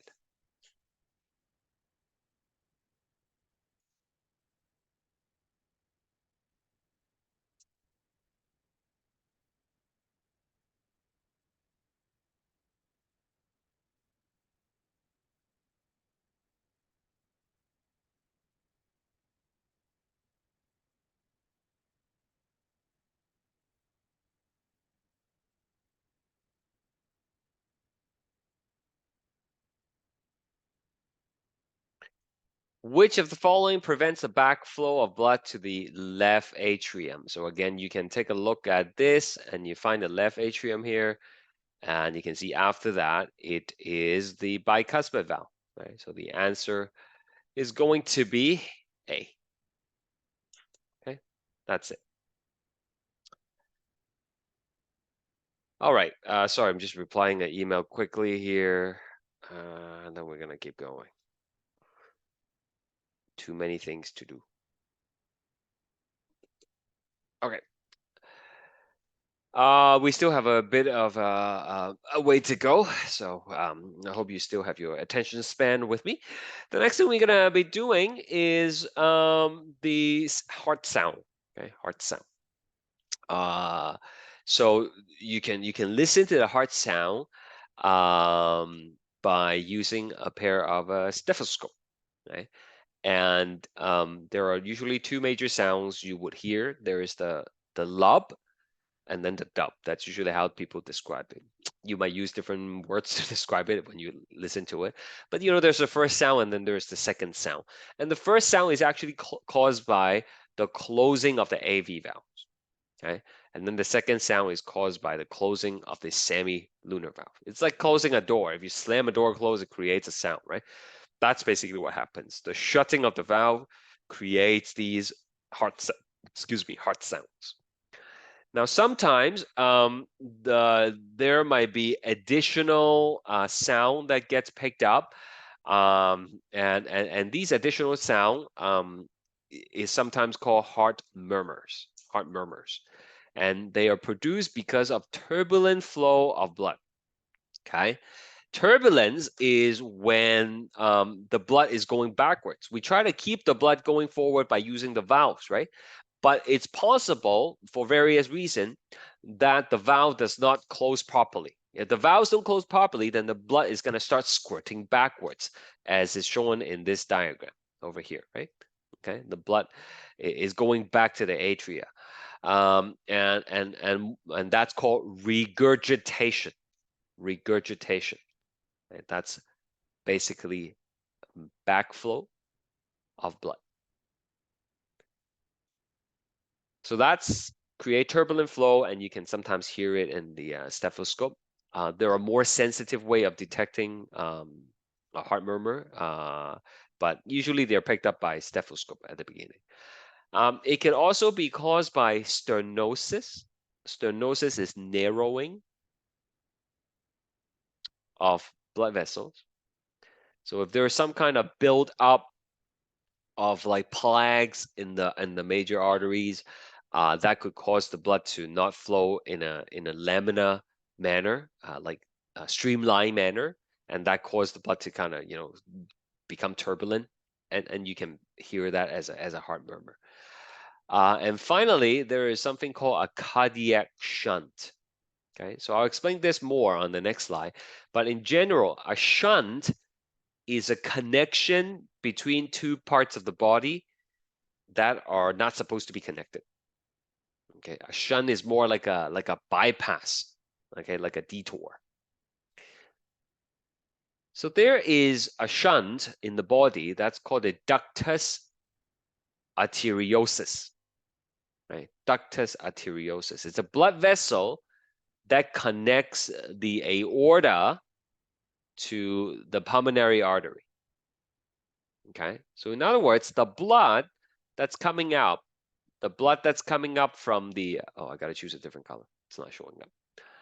The blood that's coming up into the pulmonary artery, okay, they are gonna go through the shunt, the ductus arteriosus, and then go directly to the aorta. And this is something that happens in a baby. How come we don't need to send the blood, the baby's blood, to the baby lung? How come we can just go directly to the aorta? This is talking about the baby inside the mother, right? How come that's okay?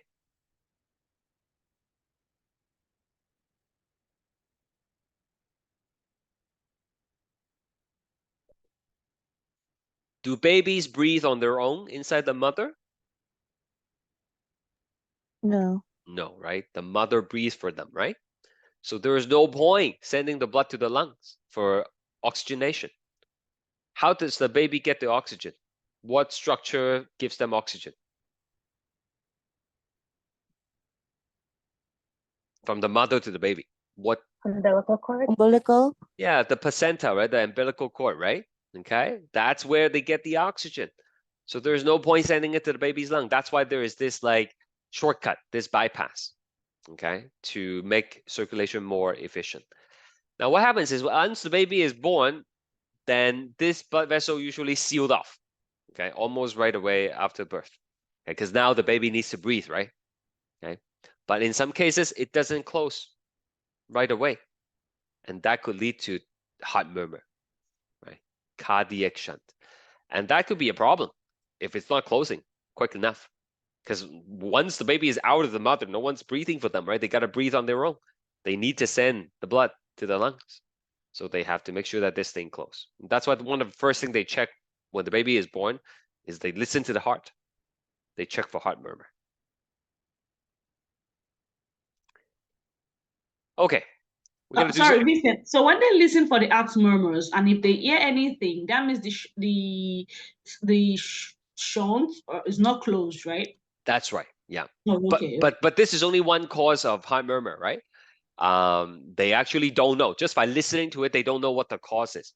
So once they Okay. hear the murmur, they need to go do other things. Like my second daughter, my younger daughter is actually born.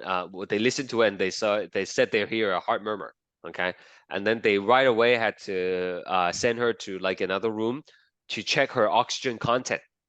Okay, because if oxygen content is okay, actually like the oxygen in her body, right, is okay, then it's probably not this shunt thing. Okay. Okay. Yeah, because this is definitely going to lower the oxygen availability in the body, right? And then so it's not like an immediate like health emergency. So then everything's okay, and then but then they schedule you to do like a for my daughter they did a heart echogram to basically try to find the source of the murmur. And sometimes it's nothing, right? So they call that like an innocent heart murmur, right? Sometimes, for whatever reason, it will resolve itself, right? But other times, you might require surgery to fix things. Maybe the baby is born with like a congenital heart defect, like a leaky valve. It's possible the valve is leaky, right? Then that's a source of murmur as well, right? So lots of things that they could check for. Vincent. Yep. Well, the blood vessel when the baby goes out of the mother's womb, does it close or does it dissolve or it's still there? The ductus arteriosus, this one, Yeah. Yeah, it's supposed to close. Yeah, so it just kind of pinches off itself, and it just becomes like almost like just a connecting point, like a cord that connects the two things, but not hollow inside. You know what I mean? So the blood doesn't pass through it, but it's still there. Yeah. Got it. Okay, math time. Who doesn't like math, right? So just a little bit of math for the cardiovascular system stuff. The heart rate, right? The heart rate is basically how many times the heart beats every minute, and it depends on the person. Okay, these are really general numbers. Okay, 72 to 80 beats. I mean, it really depends on how physically active you are. If you exercise regularly, then your heart rate might be, between the mid 60 to the low 70s, right? When you are just sitting there. And when we measure the heart rate, like people usually say to measure the resting heart rate. Like if you measure my heart rate right now, is probably a little bit higher than my resting heart rate because like I've been moving around, I've been talking for like 2 hours now, right? That's gonna get my heart rate going, okay? And there's nothing abnormal about it, right? When you move around, your heart rate goes up. So people suggest, you calm yourself down and then you measure your resting heart rate. Right? Usually, like if you wake up in the morning naturally, okay, not because of an alarm, not because your kids are like, crying or something, you wake up naturally, and then you can measure your heart rate or your pulse. That's your resting heart rate. Now, there's other things that we can measure, something called stroke volume. Stroke volume is how much blood comes out of the ventricle when it squeezes. Okay, that's not something you can measure yourself, right? So like we need special diagnostic tests and tools to measure that. But generally for people, it's about 60 to 80 milliliters per beat. People with bigger heart, they might pump out more blood. Okay, people with weaker heart, as in recovering from a heart attack or something, then their stroke volume might come down. And the reason why we are interested in these two numbers is because we can use these numbers to calculate what's called cardiac output. Oops. So cardiac output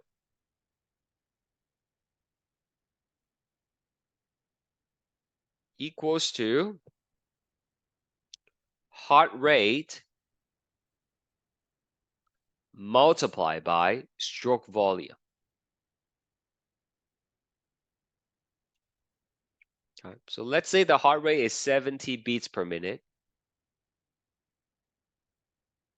multiplied by stroke volume, let's say is, 60 milliliters per beat. You can cross out the beats here, think of them as fraction, right? 60 times 70 is 4,200 milliliters per minute. Okay? So the cardiac output for this person would be 4.2 liters per minute. How many liters of blood does a typical person have? Like an average person. How many liters? 8. 8? Okay, that's a little bit too much. Bring it down a little bit. Anyone else? 6. Yeah, like 5 to 6, okay, depending on the build of the person. Okay, so 4.2 liters per minute cardiac output here. So we can use the cardiac output as an indicator of the heart function. Like you would expect the cardiac output to be within certain range for people of a particular condition, right? Like if you're healthy, your cardiac output should be like this. Okay, if you just got a heart attack, maybe your cardiac output is a little bit lower, right? Okay, so that's how you calculate it. Heart rate multiplied by stroke volume. Vincent, Mhm. the way people have different build and sizes. Yep. Do they also have different art size? Do we also have different art sizes, something like that? Do they also have different heart I sizes? mean people like with the hearts. Is it like the same size for everybody, or like Oh yeah, different? not necessarily, right? People can have bigger heart, smaller heart. Oh. They tend to correlate with the body size. But Oh. it's also possible for like an average build person. The people who smoke, for example, their heart is bigger. Okay, Oh. it's actually called hypertrophy. Here, I'll write down hypertrophy. Because when you smoke, your lung gets damaged, and you don't actually get as much oxygen into your blood. So your heart needs to work harder to distribute the blood, right? So to make it work harder over time, just like if you make your arm work harder, the arms get bigger, right? Because it's muscle, right? Same thing, the heart gets bigger. But in this case, hypertrophy is not a good thing, okay? Because it add extra stress to the heart, and that could lead to all kinds of heart problems. Okay. 10 more minutes, okay? 10 more minutes, and then I'm gonna let you go. Maybe 10 more minutes. I don't know. Let's see. Anybody can tell me what we're looking at here? This is an X-ray. What's that? I'm sorry. A pacemaker? Yes, that is a pacemaker. Who needs a pacemaker? Who is it for? Irregular heartbeat? Yeah, to regulate the heartbeat. That's right. So for people who cannot regulate their own heartbeat, they need a pacemaker to do it for them. Okay. So the ability to regulate the heartbeat has to do with what's called a cardiac cycle. A cardiac cycle.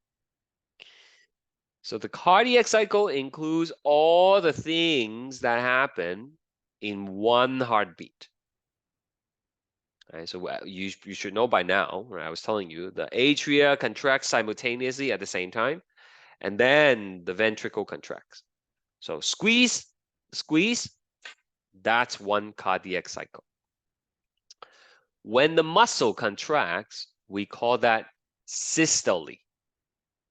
When it relaxes, we call that diastole. That's how you pronounce these words, okay? Systole and diastole. Now, you might not have heard of them, but you might have heard of like systolic pressure and diastolic pressure. When you go to, I don't know, Walmart or Shoppers Drug Mart, they have that machine that measure your blood pressure, right? They give you two numbers. Right? The top number is the systolic pressure, like around 120, right? And then the second number, the diastolic pressure, about 80. Okay, so that's the pressure that you measure when the heart is contracting and when the heart is relaxing. Vincent, when you say heart is contracting, is that when the blood is leaving the atria? Usually they refer to the ventricles. Okay, so it's when the ventricles squeeze and when the ventricle relax. Okay. Yeah, because that's the part of the heart that's connected to the vessel directly, right? All right.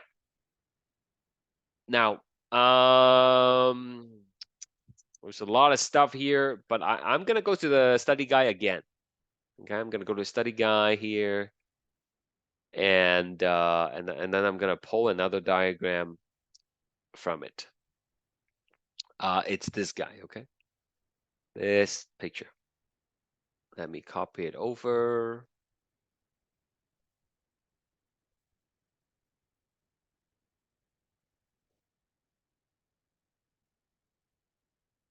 There we go. Okay, so this is the conduction system of the heart.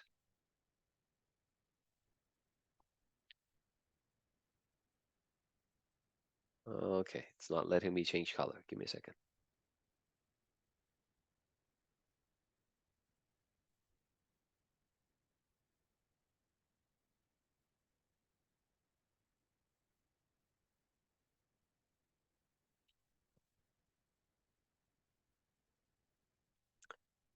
Okay. Now, your heart beats on its own. You don't have to think about the beating of the heart. You don't have to remember to tell your heart to beat. It just happens automatically. And that's because of a cluster of cells that are located right there. Okay, it's in the right atrium, and it's just next to where what's this vessel? I'm just checking to see if you remember. What is the name of that vessel? Superior vena cava. That's right. So where the superior vena cava comes in, this is where it comes in, right? Just next to it, there's a cluster of cells, which is called the sinoatrial node. Okay, or SA node for short. Okay, this is a cluster of cells that is able to generate electrical signals. Okay, we call these electrical signal impulses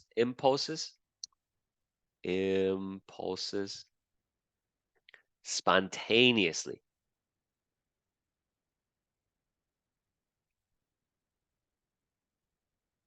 Okay. Now again, like turn on the camera, you turn on my camera so that you can see my gesture to help you make sense of it, okay? Now the SA node is going to be sending out these electrical signal on its own, okay? And it's going to have a particular rhythm to it, a particular frequency. The faster it sends out the signal, the faster your heart beats, okay? Otherwise, the slower it is, the slower your heart beats. So these impulses, these signals are going to spread through the heart. And when the signal gets to a particular part of the heart, then the chambers are going to contract, okay? Now this SA node, I'm going to just add more notes to it. It's controlled by the, you will learn this later in the course, okay? But it's called the autonomic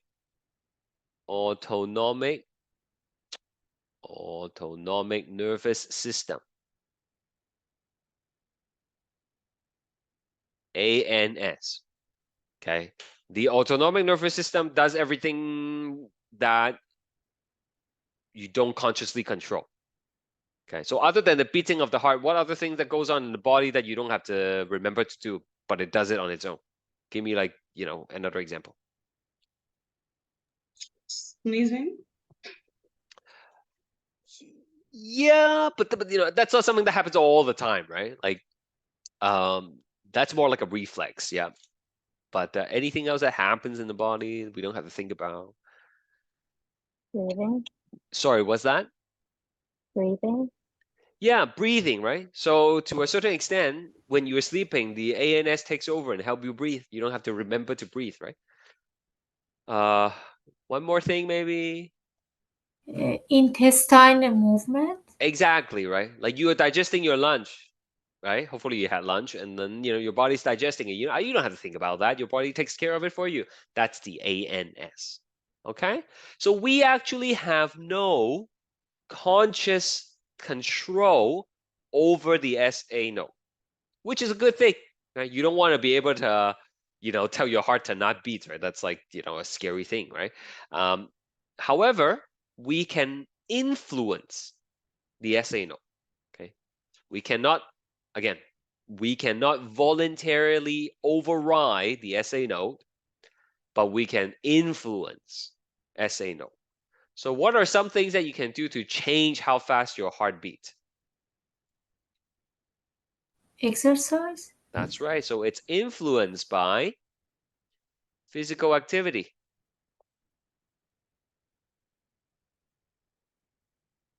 Okay, so like you can do jumping jacks right now, and that's gonna increase your heart rate. Okay. What else is gonna change your heart rate? Anything else?